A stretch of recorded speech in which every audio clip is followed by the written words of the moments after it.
good evening to all of you joining with the ThePapare.com Facebook page today to catch the fourth episode of The Last Dance with ThePapare.com, the review that is centered around the documentary that was released on Netflix a couple of weeks, rather 3 weeks ago, which is covering the 97-98, the sixth championship of the Chicago Bulls, the NBA franchise, and of course one of the greatest basketball players ever to play the game, Michael Jordan, his basketball career too. We hope you caught up with our first, second, and third episode, which covers the episodes in the documentary 1 to 6 review completely with our 4 guests. So those are uploaded on our YouTube channel. So don't forget to catch them and watch them and be updated and see and be a part of the global conversation around this documentary. Let's start off proceedings for today. The episode number 7 and 8 is what we are going to review, and we've had a little change of the panel as well. We're bringing some excitement and a different perspective in. We've got a lady joining in today,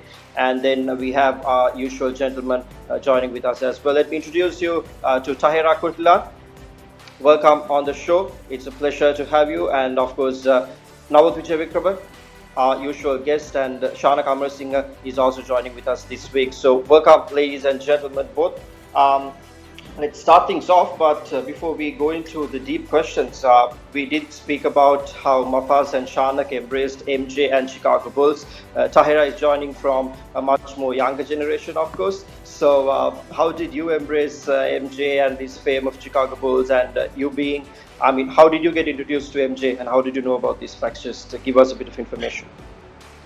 So around the time that Michael Jordan was a star, we would have either been just born or toddlers. And ideally, how we would have gotten to know him was either through a family member who was a basketball enthusiast, if not who would have idolized Michael Jordan at the time.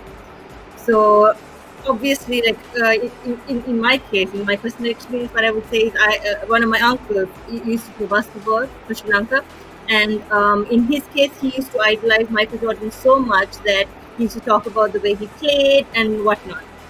And also, over time, there were the news that, kind of highlighted him. And then when the introduction of the internet came around, we used to read up on him and things like that. And I must admit, Space Jam would have also contributed to it, because we were quite fans of the Looney Tunes, and then Michael Jordan coming into the equation just sparked that interest. So that's how we were introduced to Michael Jordan over the years. Well, there you go. We have shown you the two sides of the generation, how they were taught to embrace Michael Jordan's and the Chicago Bulls fever.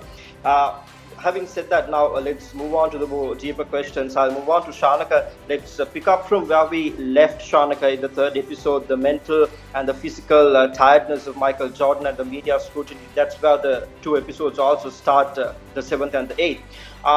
So they say that he was mentally and physically tired in two occasions. First, when they finished the first three-peat, and following his father's death.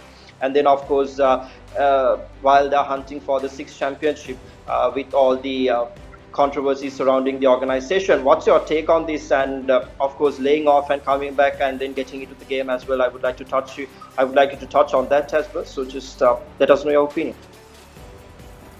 Yeah, it's a difficult one to talk about without talking about his history, Lelum, because he joined the league in 1984 and he was there for 7 long years before he really won anything. So he was the best player in the world for a long time without any rings to his name. And I think that really upset him. And also what really got Michael at that point in time was the fact that there were players who had won 2 in a row. And he had guys like Isaiah Thomas, whom he hated, who had also won 2 championships in a row. And by the time he'd won his third, I think he thought that was enough. At that stage, I think he thought, right, I won the 3rd championship. I'm better than Magic. I'm better than Bird. I'm better than Isaiah for sure. And as a result of that, I can now quit and I'll still be the best player in the world. And then, of course, when that was going through his mind, the whole gambling allegations came up. And then, of course, the massive tragic death of his father. And I think when your rock is kind of taken away, if you look at all the photographs, and they've got some great footage there, all the photographs of him celebrating his championships, his father's right there by his side. So when that entire rug gets dragged out from under you, it's understandable that you want to do something else. And he makes a very startling revelation that his dad always wanted him to play baseball. rather than play basketball. And I guess at a point he must be thinking, let me just go and do something that my dad always wanted me to do. So I think it was a lot of factors combining, and of course with the gambling issues and the intense scrutiny that was around him, it really doesn't say much of the media. Also, that the fact that this guy is the best player in the world, and they're going after like these small, petty issues that were really non-issues. So, as a result of that, I think a lot of factors snowballed for him to grow tired. And I think he was just such an amazing sportsman that he just thought baseball would come naturally to him. But I've been speaking to a few of my American friends lately, and it's a game I've never played, baseball, but I've been told on good authority that hitting a baseball is literally one of the hardest things you will ever do. It's a lot more difficult than hitting a cricket ball. So when he went out there, I think he realized his mortality, and that would have led to him coming back at some point as well. So it's very obvious why I felt he needed to leave the game at that.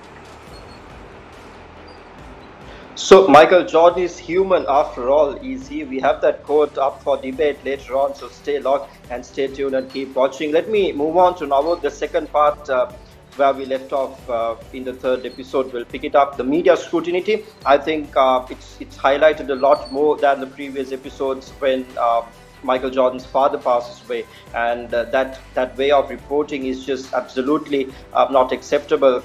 Linking the global superstar to the death of his father in a very unexpected manner. What are your thoughts on this? And more than the fact how media reported he was tired, I think media reported quite badly on his father's death. So, what are your thoughts on the debate about this media scrutiny of Jordan? Yes, Levim, I think adding to what Shanaka said, again, media played a huge role in him retiring, and it's like forcing him to retire, because again, he was the best player. I mean, unlike Bird or Magic, there was a lot of media attention on him, since he was the face of the NBA, a global superstar. And everybody wanted to get the very best, even any news out of him. So that's where I think there was a lot of media following him, and even his the media conference where he announced his retirement. You could see the pictures. Lot of media had come for that press conference, but if you look at it, given the situation, the environment in which media was during that time, especially like after Jordan's father's death, you just cannot accept how they connected his death to his gambling issues.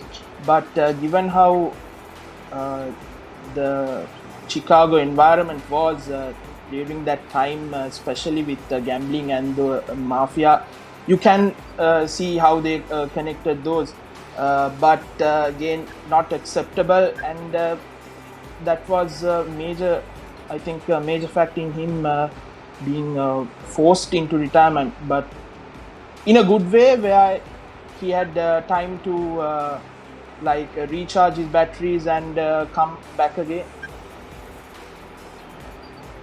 Indeed, taking a little break is situation.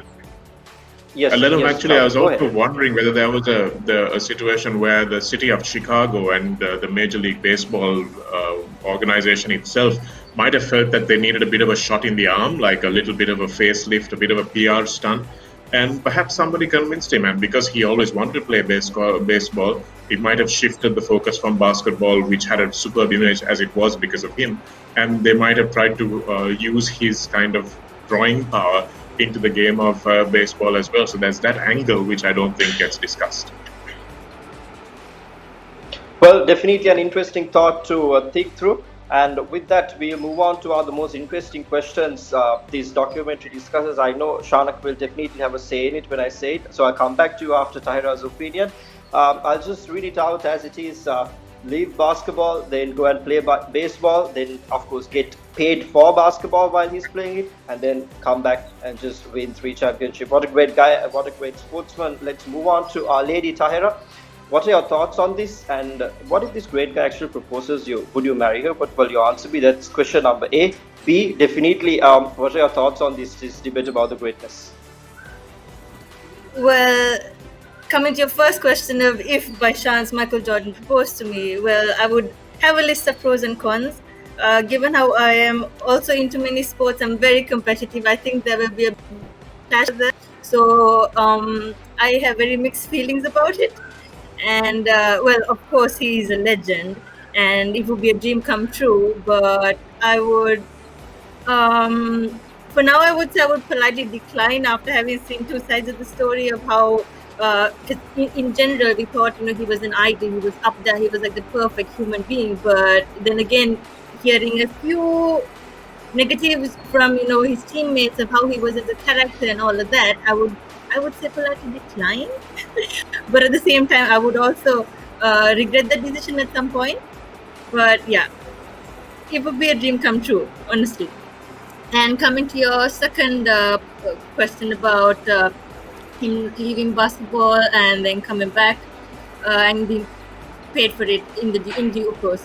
So him leaving basketball was at that point a negative thing for the entire world. But in his case, he saw it as being optimistic about it, because he wanted to pursue baseball at some point. I mean, initially as well, since his family was into the sport. Also, what I feel is that he used this as a way of kind of dealing with his dad's death, which was good for him, as well as I would say yes, he had a lot of pressure from media and all of that, and even then he didn't get a break from it. But the fact that he still was able to put in a lot of hard work and kind of overperform more than expected was quite great. And then in the meantime, his dedication, also coming back to the point where he did not entirely say that he would come back to basketball at the point of retiring, but he did mention that he kind of had the door open and nobody saw him coming back at all at that point.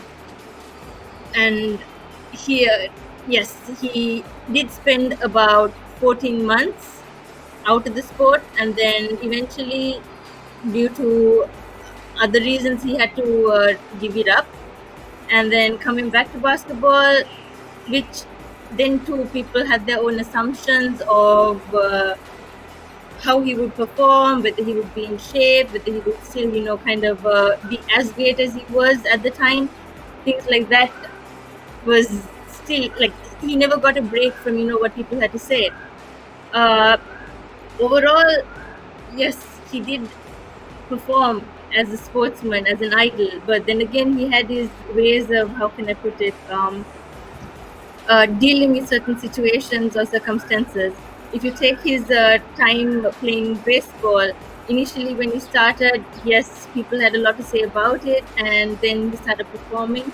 He also wanted to be treated not as an idol, he says, and wanted to be treated as a teammate, which he did get. So in general, what I have to say is that wherever he went, yes, he did get a lot of beating up by the media, by so many others about the things that he did, like in terms of the decisions he made and all of that. He never got a break from it, but he pulled through. He pulled through all of it, and that's something that we as young sportsmen and women can also take from, and it's quite admirable overall. And yeah. What an answer, and how many things a lady looks into before saying yes for a proposal. My God, so many pros and cons to be looked at. Moving on to the next opinion question, I'm going to have all three of them have a crack at it. Scotty Pippen's move, a debate about it, and definitely MJ's absence. I'll first move on to Shanaka. MJ's absence did well with Bulls. They say at a certain time the team play was organized, they were playing more, they were passing the ball more, and they were shooting more. But then I think the biggest thing that they missed was the winning instinct, the killer instinct to win. Because when Michael Jordan wasn't there, well, they didn't even pass the Eastern Conference bracket at that particular season, and he comes back and you go on to win 3 more championships. So I think it really tells us about how much of a killer instinct he has. And then Scottie Pippen's move as well. So I would first want you to take a look at how did MJ's absence play a part for Chicago Bulls, and then move on to Scottie Pippen as well, because that is something very alarming that we will have to take a review shot at. Yeah, just before I get into that, just to say I'm really, really proud of the decision Tahira took there, because one person that hasn't been interviewed on this entire documentary is Michael Jordan's wife. And that probably tells you what kind of priority was placed for her in this whole scenario. So maybe if you ask her, the analysis of Michael Jordan's character that we might get is completely different. And I think it's quite telling that we haven't been given any insight into that family side of his life. But anyway, that's a different question for perhaps a different episode. But speaking of the Bulls, in the absence of Michael Jordan, I think what it did was it allowed all of them to take a step up. I think Scottie Pippen, especially, being as great a player as he was, and I think he was just a fantastic player. Even when I was watching the Bulls at that time, Pippen was really my favorite, because I'm a guy who likes to pass the ball, and the way he passed the ball was, I thought, really awesome. And so the way in which that opened the door for him to really become the star player on that team, the number one player on that team, Tony Kukoc coming in. And as you know, the Eastern European style of basketball is very pass and cut. And it's not about trying to get isolation plays. It's not about trying to get that one-on-one matchup. So I think he matched that style beautifully, and the triangle offense really worked with Kukoc coming in there as well. So I think the Bulls were really a very good team even at that point, but the competition had started to improve. You had guys like Shaquille O'Neal coming in to the Eastern Conference at that time, and he was a real huge man that came into the league at that time. You had your big, of course, you had David Robinson, you had Patrick Ewing, you had Kareem Abdul-Jabbar before them, and you had those guys who were big and imposing. But Shaquille just changed the game, because this guy was just so dominant, so huge, and he literally didn't even, he just needed to get on tiptoes to dunk the ball. So he had guys like Nick Anderson, Penny Hardaway, and Horace Grant around him. So he was building a real house in Orlando as well. So you could see the power starting to shift a little bit. And obviously, in a team where if you take, say, from the Sri Lankan cricket team, if you take Kumar Sangakkara out, if you take Muttiah Muralidharan out, they'll still be very good. But at the same time, you're not going to be performing at those same levels. So I don't think anything bad happened to the Bulls. I think it was just the factor that you missed the best player of all time. And when you, obviously, he's the best player of all time for a reason. So when he's gone, that's going to have its consequences. And I was a little disappointed, I have to say, with Scottie refusing to go back into that last second play in the conference playoff. And Tony Kukoc being given the shot. I think that shows how Scottie was at being second fiddle for so long. And he thought, finally, now that Michael's gone, I can be the star of this team. I can take that game-winning shot. And, well, it didn't happen for him. And that's a real shame. When I was watching the whole documentary from episode 1 onwards, felt a lot of kind of sympathy almost for Scottie Pippen, because even now he's still very understated. He speaks in that monotone, doesn't get really emotional. But these are the guys that life likes to keep when they're down sometimes. So I see why he did it, but it's still not. Well, we have opened up the conversation to an entirely different aspect as well. Shanaka, at the start of his opinion, he just wrote in a different scenario. So by me popping the question, actually, we've opened up another angle for people to think about. That's a good thing. Then, of course, Nawad, I would want to have this opinion from you. Now, you come from a football background where definitely teamwork is much more involved. But this entire scenario, which is wrapped around Scottie Pippen, how do you see it from your perspective? And could have, he says, even if he had another chance, he wouldn't have done it. So what are your comments on this? Yeah, Lelim, I think adding to what Shanaka said, if you look at some of the biggest game-winning shots for the championship, the two championship winning shots weren't taken by Jordan himself. the 93 shot by Paxson and the 97 shot by Steve Kerr, because even in 93, in that fourth quarter, all the points were scored by Jordan except for that last three-pointer. So he, to a certain extent, towards the latter part of his career, Jordan knew that team play was much more important, because we saw in the first few episodes it was all about him. He wanted to take that final shot, but as the game improved and everybody got to know about him and how he plays, everybody had a plan for him when it comes to games, and that's where I think from when coach Phil Jackson came in, he wanted that aspect of Jordan's game and to include him more in a more team game, and that is where I think Jordan matured. But after, I think, when he retired again, like what Shanka said, Pippen wanted a more central role, and he thought that was the time for him. And but I think again, if you look at the Bulls team, the driving force in the years before and the years after were Michael Jordan. You could see in that documentary he was pushing them, and I think that was one aspect that lacked in that Bulls team, where I think nobody was pushing the other players who were not at the standard of say like Rodman, Pippen or Jordan, but to bring them up. And but it doesn't paint a good picture on Pippen that that moment in his career, because we all know what he did and how great a player he was, and there was not a great picture on his career. So yeah. Well, let's move on to Tahira. What is your perspective on this from a point of view of a player and a fan? What are your thoughts on this angle? So I'll first highlight the fan part, since I would have much less to say. So in the perspective of a fan, I would say that I wouldn't entirely know why he did it, unless yes, he may have had his reasons. But then again, at that point, by the end of the day, when you go to look at the game, they did win it. So that would have been good enough for me. But in the perspective of a teammate or a player, right? So if I was getting a game-winning shot is honestly like up there, right next to being a very great basketball player. So at that given point of time, yes, that season Scottie Pippen would have been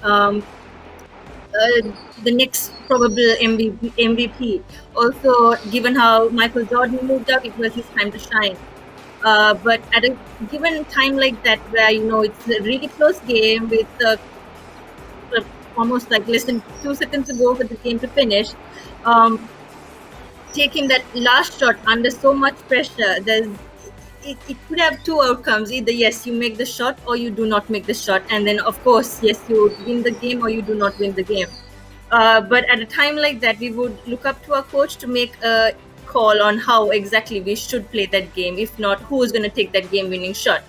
And given that entire season, Phil Jackson, of course, saw Kukoc to be the best fit to take that last-minute shot, since he had also taken a few in the previous games. And well, if we were to look at it in, let's say, the perspective of other teammates, yes, it ideally would seem like a very bad example, since they would all look up to him, and a senior player and an experienced player like Scottie Pippen deciding to pull the plug on the team at a time that they needed him most would, like, I would say, if I was a junior player in that team, I would feel very disappointed. Like, I would expect so much from him, and what kind of an example would I have to consider him to be? And at the same time, you wouldn't Well, look at it, if I was to look at it in the perspective of Scottie Pippen, yes, it was his time to shine. Yes, he would have wanted to take the game-winning shot, and also, let's say, earn the title of, let's say, kind of getting the prestige of, contributing to winning that game. Well, let's move on to the final segment of the show, the favorite three quotes of the two episodes. You can see the quotes while we speak about it. I'll first move on to Shanaka. This was something that he said during the interview, that you can ask all my teammates. I didn't tell anything for them to do that I did not do. That's Michael Jordan who's saying it when he's interviewed about his killer instinct and going after boys in practice and pushing them hard to perform more. Shanaka, for me, more than that instinct, is a statement of leadership, how he led from front and how he ensured that everything was in order. Your thoughts on it? Yeah, I think he's right in that sense, and it's a trait that you expect from every captain, isn't it? Whatever team you play for, whether you're playing for an under-13 school team or whether you're playing for the Chicago Bulls or the Dream Team, you want your captain to be the guy who's an inspiration. So it's very odd if your captain is telling you to do some shuttle runs and he's sitting on the bench and having a beer. That's not how team sports work. And obviously Jordan realized that, and he was the guy who worked some of the hardest in the team. Nobody can fault his work ethic. I don't think that's ever been in dispute. But what Jordan didn't realize is that the motivating factors for him are not the same motivating factors for everyone else. And I see this in Sri Lankan basketball a lot as well. I see coaches on the bench yelling at players, just blasting them all the time. And a lot of players, some players react to that, but a lot of players don't. So sometimes you have to, I think the skill of a good coach and a good leader is trying to figure out how each player will react and trying to adapt their approach to those players. I think I was speaking to Maharaja Vardhan a few years ago when he was in charge of, he was a captain. And he said, look, Lasit Malinga, as long as he turns up for training, I don't care what his hair looks like. That's not the way this team is run. We're all professionals. And as long as he's doing his job, and he turns up for training on time, that's really all that matters to me. So in the same way, I think Michael Jordan should perhaps have let go a little bit, realize that as long as players are working hard, they don't have to be as good as him. And that's the whole point of having the world's greatest superstar on your team. You can't expect everyone to be as good as you. You just need to find the balance. So I think that's where he really did miss a trick. And I thought it was quite sweet, actually, that there was a bit of emotion from him at the end of episode 7. You could see him just tearing up a little bit when he was like, when he realized that his teammates didn't really like him.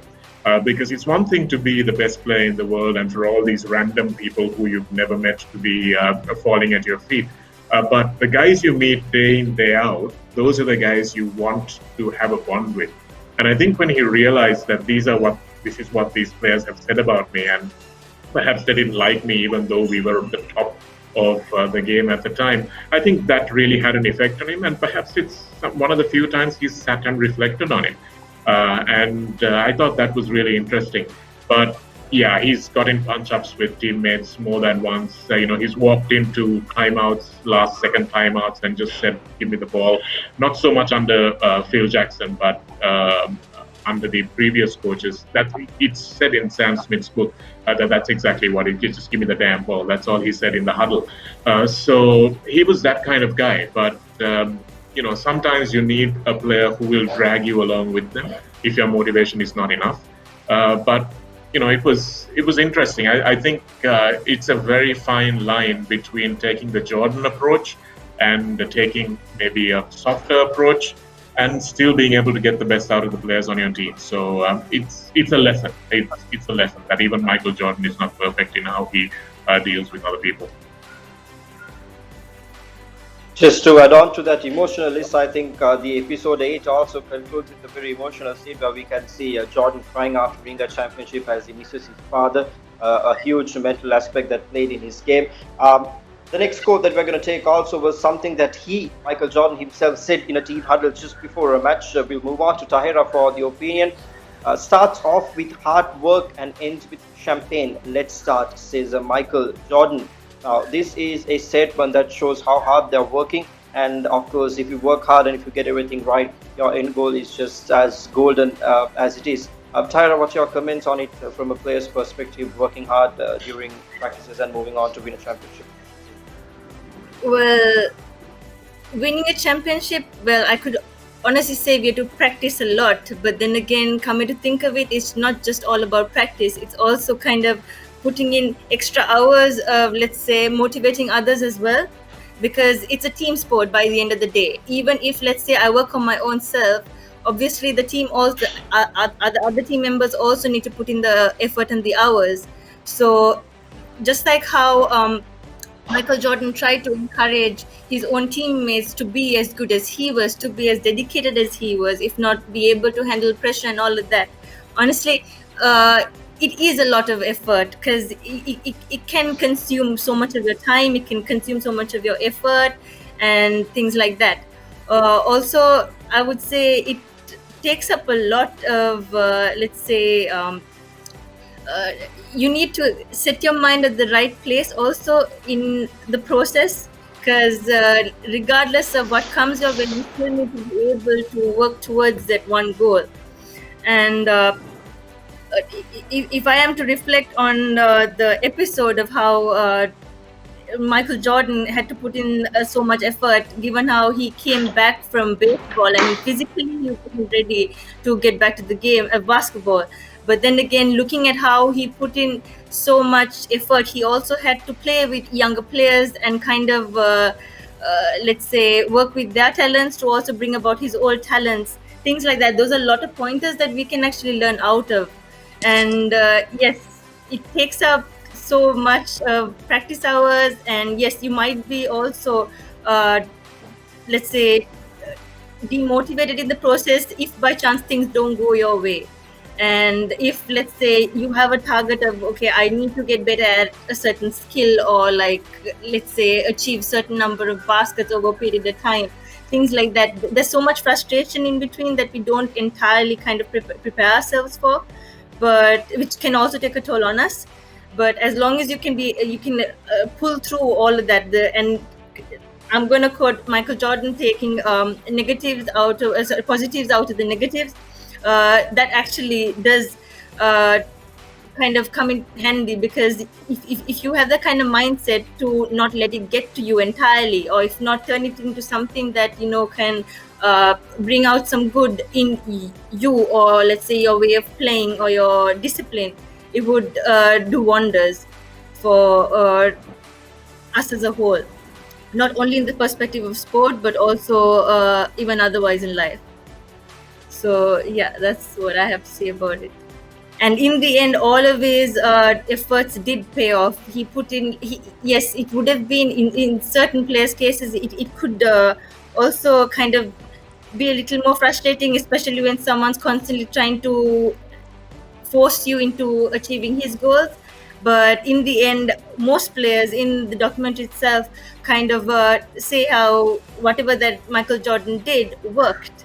They were able to achieve the championship.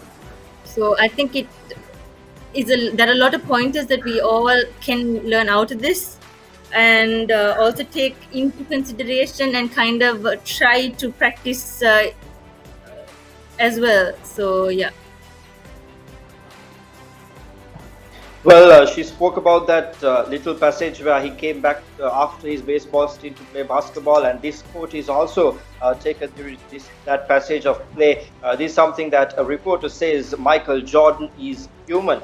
I'll let Nawad debate about it, but just a thought. This is also a media-created story that Michael Jordan is not human with everything that he played and the talents he showcased. But this could also possibly be a reason why he was mentally exhausted. Such stories putting a lot of pressure on it. But go on, Nawad, your thoughts about it.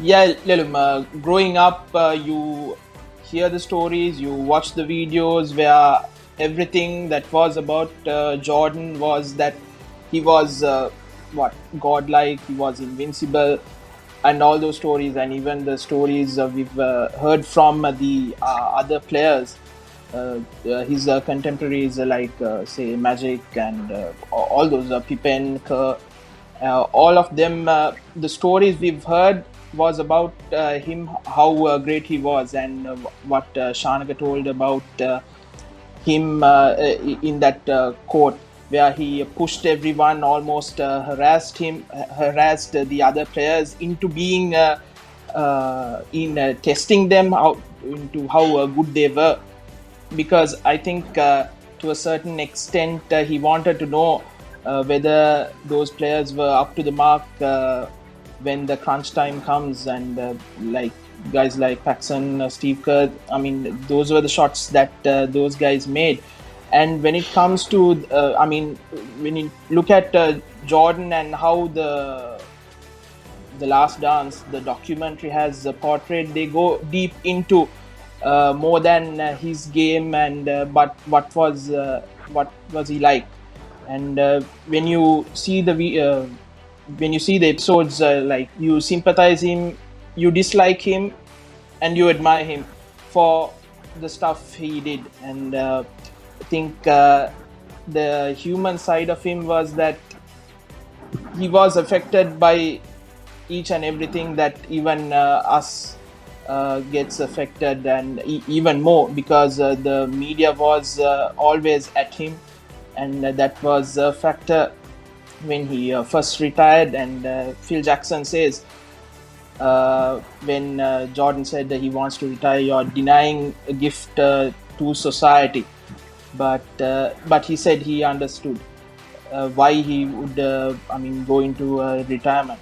And the stuff he did, again, the bust up with Steve Kerr, reflecting on it, he said he felt this small, and he knew he had done something wrong, but he made amends with Steve Kerr. And Steve Kerr, in his comments, say that the relationship grew even better, and Jordan respected, because I think for Jordan, for him to respect the others, I think he wanted people to stand up for themselves. I think that's what Steve Kerr did, and that was one factor. And again, the human side, him winning on the championship on Father's Day, that was the footage again really speaks for itself. So again, what we've seen and heard even before the documentary, and what we've seen throughout this documentary, really shows more in depth into the life of Jordan. It was not perfect, but more perfect than anyone else. Well, Michael, Jordan is human after all. Good to hit back on reality sometimes in life. Well, that is that, ladies and gentlemen. That's our attempt on reviewing the 7th and the 8th episodes of The Last Dance. Thank you very much, Tahira Kutilan, Awad Vikrama, and of course, Shanak Amarasinghe for joining with us this week to review it. Next week, ladies and gentlemen, we have the season finale, and of course, we'll have a lot more to discuss and a lot of interesting factors. And we will also try and take a look back as at the entire documentary as a whole on what it discusses. So, before we sign out, we'll quickly remind you, if you did not catch our first, second, and third episode, they're uploaded on our YouTube channel and also on our website, on our Facebook page. Wherever you are, we have information at your fingertips. So do go to those platforms and watch them and join the global conversation about this Last Dance. It covers the episode numbers from 1 to 6 in the episode. That's what the first and second and the third review discusses about. All right, thank you very much once again, all of our guests who joined with us today, and with the hope of seeing you next week with the season finale. Stay locked and stay tuned. This is ThePapare.com, Sri Lanka's #1 sports hub. Ladies and gentlemen, take care and be safe. Subscribe to our YouTube channel for more videos like this, and don't forget to hit the bell icon for our latest content.